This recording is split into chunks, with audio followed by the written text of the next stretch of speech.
Hi all. Everyone seems tired. So the sessions have been so technical, right? Okay, let's see some basics of Kubernetes.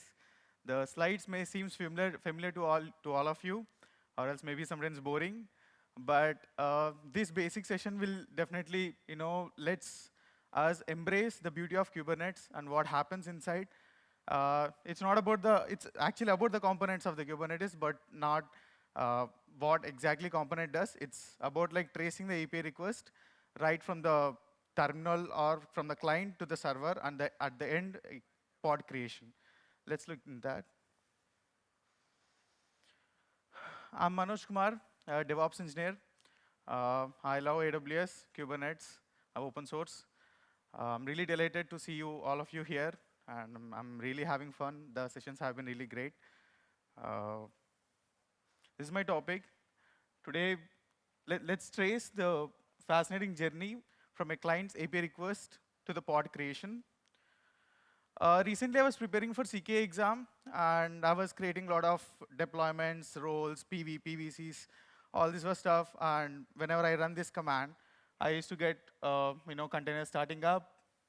Then I get a response saying that deployment has been created. So simple, amazing, containers are running, hooray, deployment created. It seems very simple, but under the hood, there are a lot of things happening. And today, I just quickly want to go overview that, the journey of that request, how it goes from the terminal to the pod creation. I had divided this into two levels. Basically, the first architecture which we have is a very basic architecture that you could find anywhere. So here I have a cluster, ready-made cluster, and I also have my kube config setup. So whenever I do a kubectl, maybe create deployment or any command, and my cluster is already set up, master and node, the request is sent to the Kube API server. Basically, there are certain ways to connect to the Kube API server, not only the CLI, we can also use the direct API to connect to it through curl or any other programmatically also can be called. And Kube API server receives that request, and let's consider this architecture is a level 1. Next, we'll have in detail about each component, what happens inside that component, how the request flows between the modules inside the component. So here, the API server does the authentication and authorization process, and then the data, the metadata for that deployment will be written to the HCD. And HCD will send a response back to the API server, the acknowledgement, and the client receives the message saying deployment created. This is where the client and server, the connection has ended, and we have received the acknowledgement saying that the deployment was created. But this is where the exact process under the hood starts. We have controller managers, which have set of controllers inside that always watches the API server if there are any new deployments needs to be created.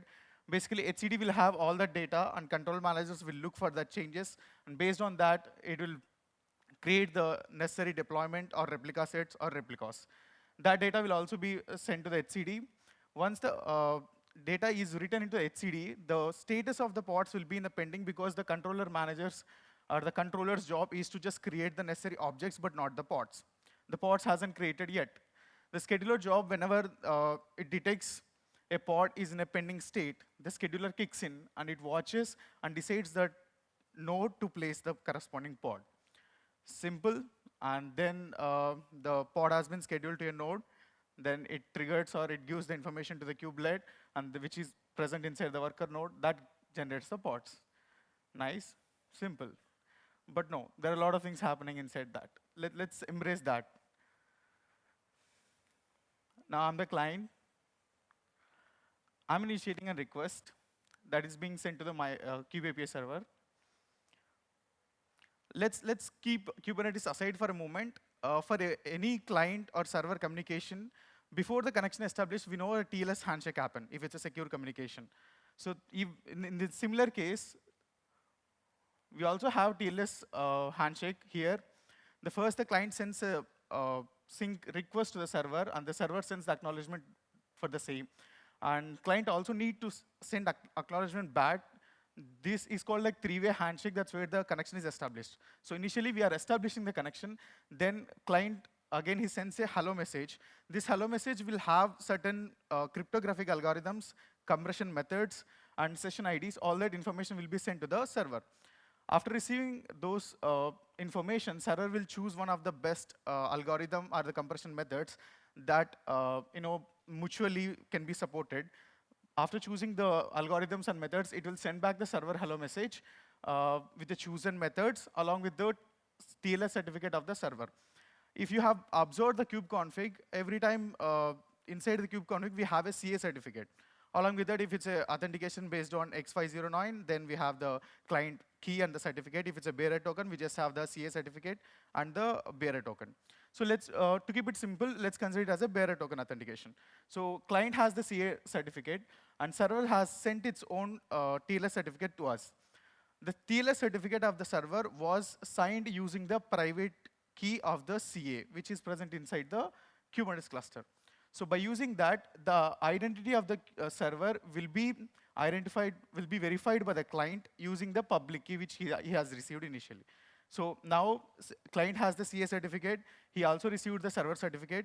Using the CA certificate, the TLS certificate of the server has been verified, and this makes sure that we are connecting to the exact, the intended Kube API server. Once the identity verification is done, then client will generate a pre-master secret. It might be a gibberish value, basically. That pre-master secret will be encrypted using the public key of server. And then that message will be sent to the server back. Since server has its own private key and no one else has that private key, server decrypts that private key and it will fetch us or it will get the pre-master secret.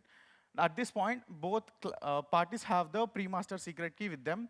And now they will start generating their own symmetric keys independently based on this pre-master secret.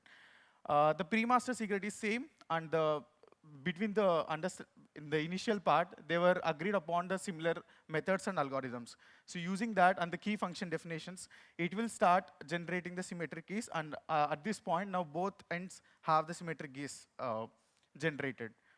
And post this, the key exchange has been completed. So any data transfer post this will be encrypted. So client, if it wants to send any message, it will encrypt using the symmetric key, and then it will send the data back to the server. And server, since it also has a symmetric key, it can just decrypt that and consume the message. So client just sends the client finished message, and server also will send the server finished message. So in this way, we established the connection, we verified the identity, we made sure that the communication between the client and server is secure. Perfect. Now we have entered into the Kube API server.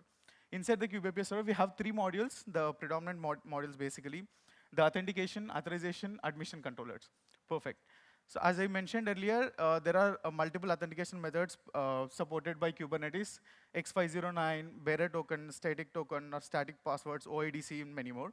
If we, to keep it simple, let's consider bearer token. In authentication module, in the payload as a header, the Kube API server will receive the authentication plugins, basically, will receive the bearer token, and it verifies whether the bearer token is valid and is part of the cluster, does it belongs to any of the service account.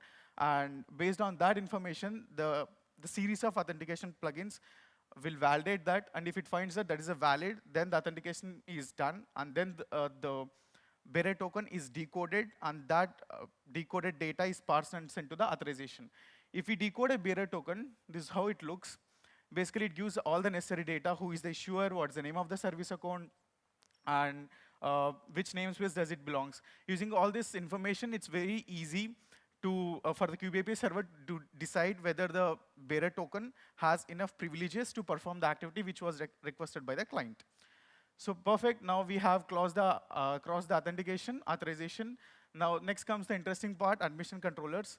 This also called as a gatekeeper for the Kubernetes, just because it has ability to reject the request even at this point after authentication authorization. Let's look at the types and examples to easily understand that. We have validating admission controllers, mutating admission controllers, and both validating and mutation admission controllers. So if it's a validating admission controller, let's take an instance where I don't want anyone to delete a namespace called don't delete. So it's where I'll give a policy, I will enforce that policy inside the validating admission controller. So whenever anyone tries to delete that namespace, they will be rejected because this validating admission control basically works on a principle of just read only. It will read all the metadata of that object, and if any of the data inside that violates the policy that it was configured, it will immediately reject that request. And then we have mutating admission controllers and validating and mutating. Here, mutating are like, we could say, a default storage class. If you create any PVs, then sometimes we won't mention any storage class for that. And Kubernetes creates some default objects for that, default class. And any of other default objects that were created by Kubernetes basically handles here. The mutating will add if you create a basic deployment, after creating the deployment, we could see a lot of things added to that deployment file when we fetch that. Those are all the default files are added here. And there are one more admission controller, which is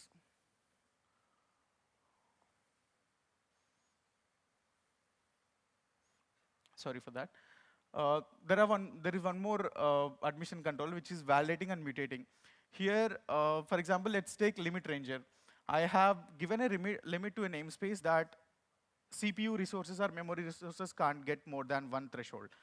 But if any client tries to give more than that, then here two things are happening. It's validating the YAML file and verifying that the policy was violated, and it will immediately mutate the values to a default which I have configured earlier.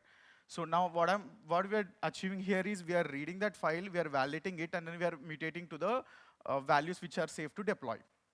And there are some more custom admission controllers also available, which uses the webhooks. For example, if I want my deployment file or image should be scanned by any third-party system, I can have the webhook configured and deployed in my Kube-API server so that whenever any object is about to create, before exactly creating that, admission controllers will call the third-party system, and based on the result, it can accept or reject the request. So we have completed the 3 modules. Now our request is validated, authorized, and the gatekeepers also gave the pass for us to get inside. Then the deployment metadata information will be stored inside the etcd. And then we'll get the message saying that deployment created. So this is where the client and the server connection has ended. And we got the message saying that deployment created, but it doesn't mean that pods were not created. And this is where the exact process actually starts. Let's look what happens after that. We have something called controller manager, as we have seen earlier. It has set of controllers. Before talking about controller manager, let's see this. Okay. etcd has a mechanism called a watch function, which lets subscribers to subscribe to the certain pattern of the keys present inside etcd. Whenever there is any update, delete, or create to that particular keys, then etcd will send an event or a trigger to the subscriber. Here, etcd subscriber is the Kube-API server, obviously. Then Kube-API server will send that triggers to the control manager. Here, the control manager always uses informers. Basically, informers will have the mechanism of list and watch. It's a Go client, basically. While doing the list and watch, it will always list and watch for the changes, and those changes will be stored inside the local store, inside the local cache, basically. And it will have inside some work queues to handle the retries, concurrency limit, and once it gets the necessary information. So since our deployment file metadata has been stored inside the etcd successfully, that means there is a requirement for 1 deployment, 1 replica set, and 2 replicas has to be created.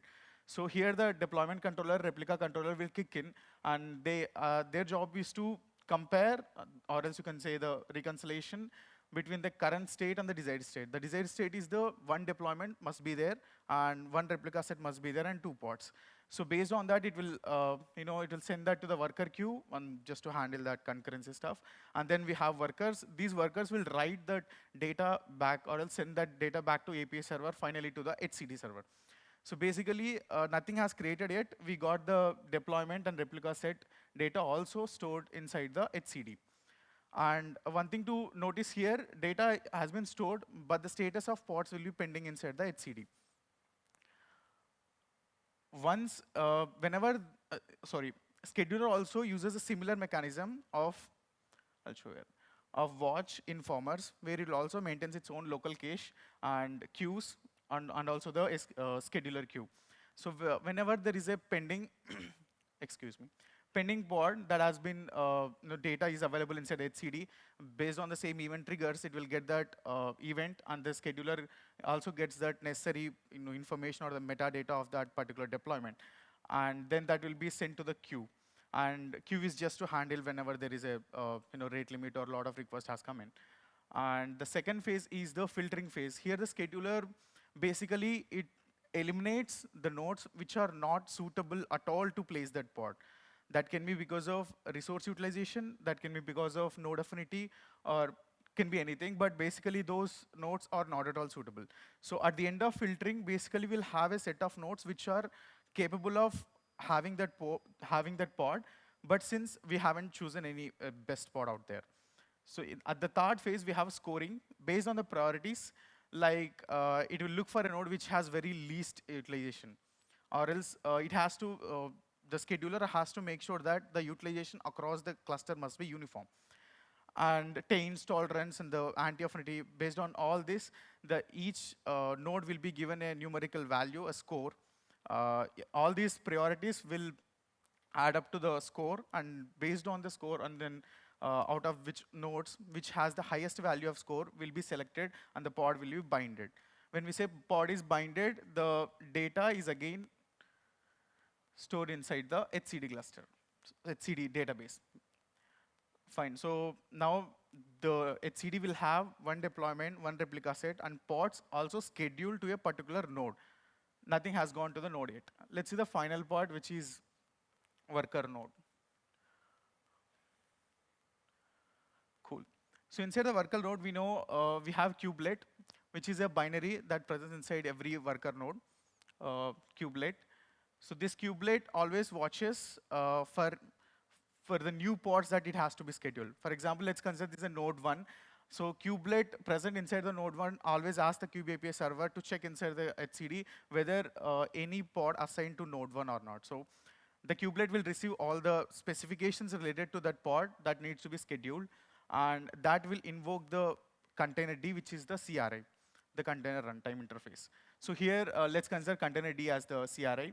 And Containerd, after receiving that pod spec YAML, it will do a series of operations that includes image resolution first. So there will be an image specified inside the deployment, right? It will check on its the local volume on the local whether the image is already present, and if not, it has to initiate a pull from the remote repository.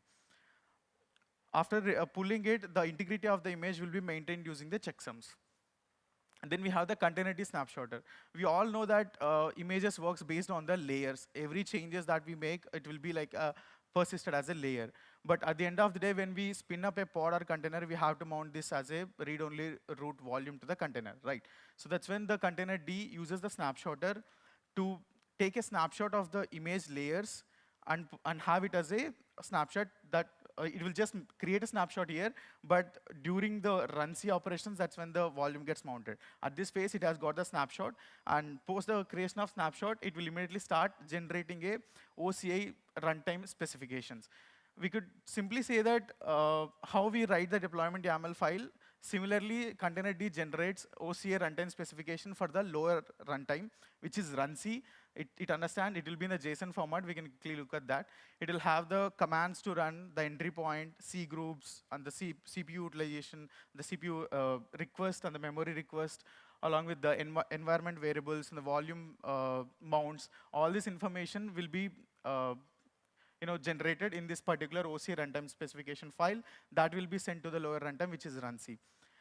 Runc will start initializing the container environment. That's when parallelly, when it invokes the runc and sends the OCI specification file, along with that, it also triggers CNI, because before starting the container, we have to make sure that there is a necessary networking setup also present.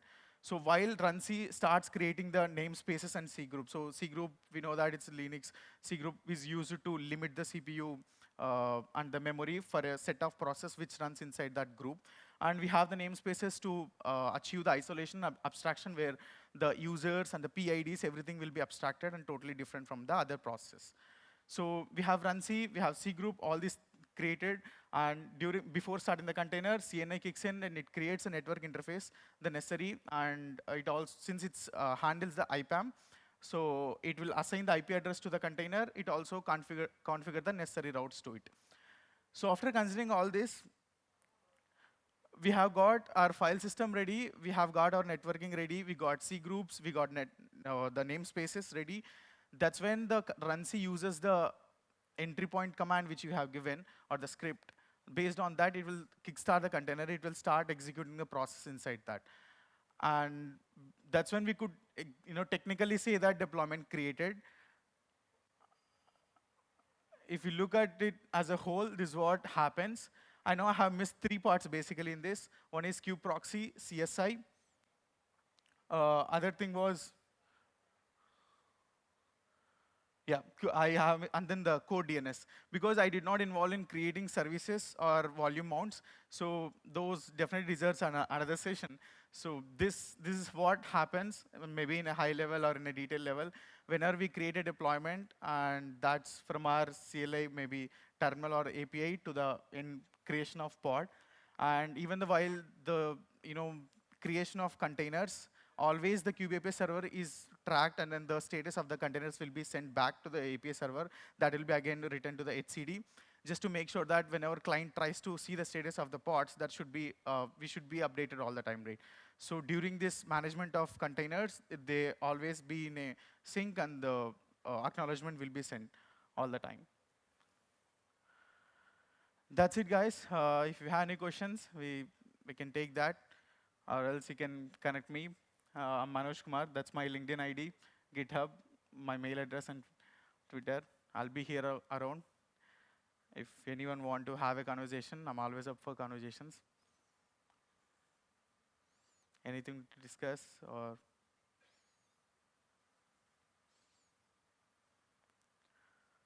Cool. That sounds like no. Thanks, everyone. Thank you so much for the wonderful presentation.